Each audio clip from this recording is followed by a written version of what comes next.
Hadratus Syekh Hasyim Asy'ari pendiri NU, di dalam Qanun Asasi beliau meletakkan syair Habib Ahmad bin Abdullah As-Sekaf. Berarti Kiai Hasyim Asy'ari Qanun Asasi itu kalau orang NU nggak tahu Qanun Asasi bukan NU berarti. Itu ada RT-nya, ya. Betul, ya. Di situ ada syair Habib Ahmad. Apakah sembarangan Kiai Hasyim Asy'ari meletakkan syair itu? Enggak. Sembarangan enggak? Bunyi syairnya kalau nggak salah begini, saya lupa bahasa Arabnya. Telah tampak organisasi yang terang benderang, maka bersegeralah kalian masuk ke dalam organisasi tersebut. Maksudnya apa? Maksudnya NU. Itu syair beliau. Habaib nada, Sayyidina Ahmad Al-Muhajir tidak punya anak yang bernama Ubaidillah, terputus. Saya sudah teliti begini. Saudara-saudara sekalian yang dimuliakan oleh Allah, saya kan udah bilang, kalau dia bilang 3 hari 3 malam, saya 1 bulan, saya bilang dapat masalah ini 1 bulan aja. Jadi saya mau tanya begini saja, mau percaya sama Imad yang ngomong kalau Habib gak ada, atau percaya sama Kiai Hasyim Asy'ari? Mau percaya sama Ustadz itu, ya, yang baru ada sekarang ini, atau mau percaya sama Hadratus Syekh Hasyim Asy'ari? Mau percaya sama Imad atau sama Kiai Khalil Bangkalan? Mau percaya sama Imad atau mau percaya sama Kiai Haji Hasan Dengkung? Mau percaya sama Imad atau mau percaya sama Kiai Hamid Pasuruan? Mau percaya sama Imad atau mau percaya sama Kiai Ash'ab? Mau percaya sama Imad atau percaya sama Kiai Samsul Arifin? Udah begitu aja dah. Yang mau bahas dalil panjang lebar saya. Masuk akal nggak? Masuk akal nggak? Makanya jangan terpengaruh dengan hal-hal seperti itu.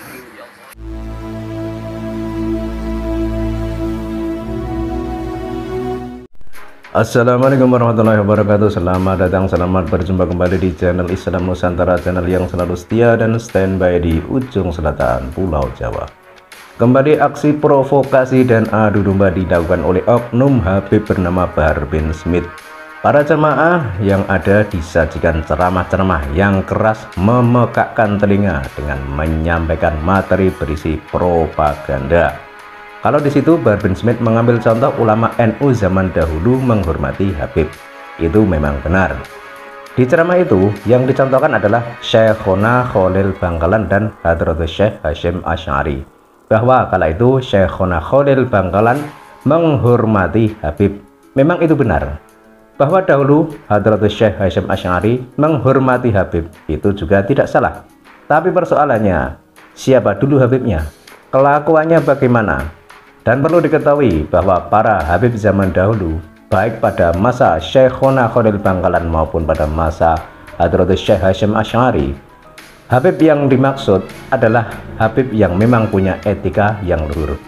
Habib itu punya budi pekerti yang mulia, punya akhlak yang terpuji. Maka tak berlebihan jika dalam sejarah konon katanya Hadratus Syekh Hasyim Asy'ari sampai meminta kepada Bung Karno agar para imigran dari Yaman yang kini keturunannya terkenal dengan sebutan Habib dimasukkan atau dijadikan sebagai warga pribumi, dimasukkan sebagai bagian dari orang pribumi Nusantara dan bukan lagi termasuk dalam istilah kelompok pendatang atau imigran.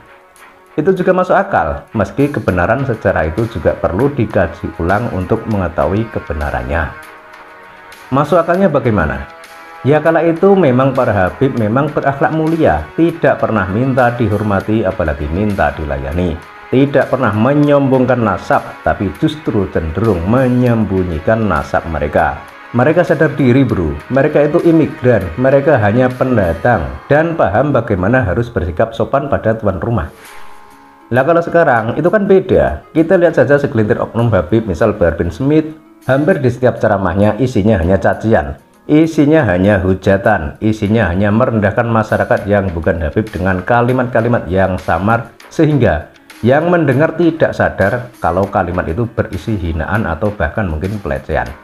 Bahkan dengan sombong dan congkaknya mereka mengatakan memiliki nasab yang mulia. Ini jelas jauh berbeda dengan para Habib di zaman dahulu. Bahkan beberapa Habib di zaman dahulu juga mengarang kitab membaur dengan masyarakat lokal dalam kehidupan sehari-hari mereka. Dan soal kitab karangan Habib zaman dahulu, kita juga tidak mengingkarinya semua itu. Beberapa dari kita juga sering menggunakan kitab karangan Habib dari jalur Ba'alawi zaman. Namun sekali lagi, mereka, para Habib zaman dahulu, itu ramah-ramah, santun, tidak suka menghina pribumi, dan bahkan beberapa dari mereka juga mendukung berdirinya sebuah negara bernama Negara Kesatuan Republik Indonesia. Mereka itu memiliki kualitas dalam keilmuan, mereka juga berakhlak baik. Maka karena mereka kala itu mempunyai atau memiliki sifat-sifat atau tindakan yang bisa dikatakan baik dan tidak merugikan, bahkan bisa dikatakan bermanfaat untuk orang banyak, maka rakyat pribumi Nusantara tidak pernah meributkan atau mempertanyakan soal nasab mereka, tidak pernah meributkan silsilah mereka, tidak pernah bro. Karena pertanyaan-pertanyaan seperti itu sudah otomatis tertutup oleh kealiman mereka, sudah tertutup oleh kebaikan beberapa orang dari mereka. Dan mereka juga tidak pernah mengaku-ngaku sebagai zuriyah Nabi, apalagi sampai berani menyombongkan nasab mereka seperti segelintir oknum Habib di zaman ini. Mereka tahu malu, mereka jelas malu kalau melakukan semua itu, misal menyombongkan nasab, sebab mereka itu paham, mereka itu tahu kalau soal nasab Hadratus Syekh Hasyim Asy'ari maupun Syekhona Khalil Bangkalan itu adalah dua orang ulama yang silsilah atau nasabnya itu tersambung kepada Kanjeng Nabi Muhammad SAW. Mereka paham itu sehingga mereka tidak berani sombong. Karena mengetahui semua itu, para Habib zaman dahulu sangat menghormati ulama NU, dan dalam hal ini khususnya kepada Hadratus Syekh Hasyim Asy'ari.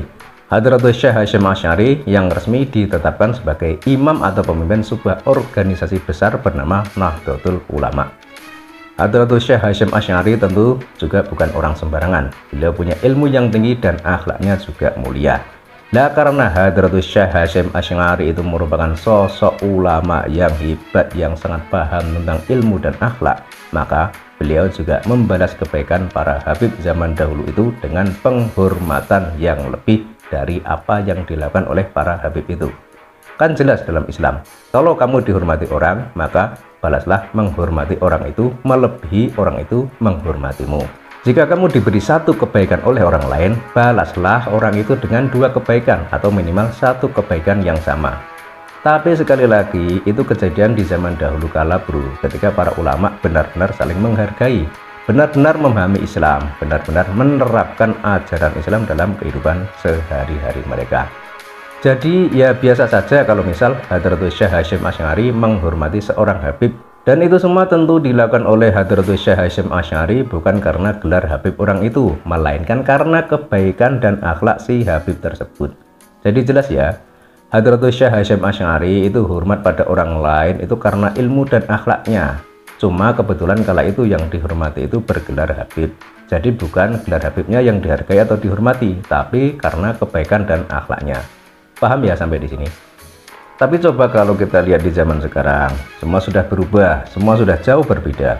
Segelintir orang yang mengaku sebagai Habib, segelintir orang yang mengaku sebagai keturunan Nabi, tapi akhlaknya jauh dari ajaran Nabi. Bahkan terang-terangan beberapa di antara mereka merendahkan serta mengucapkan kata-kata tak pantas pada kiai-kiai NU, menghina, melecehkan orang-orang NU.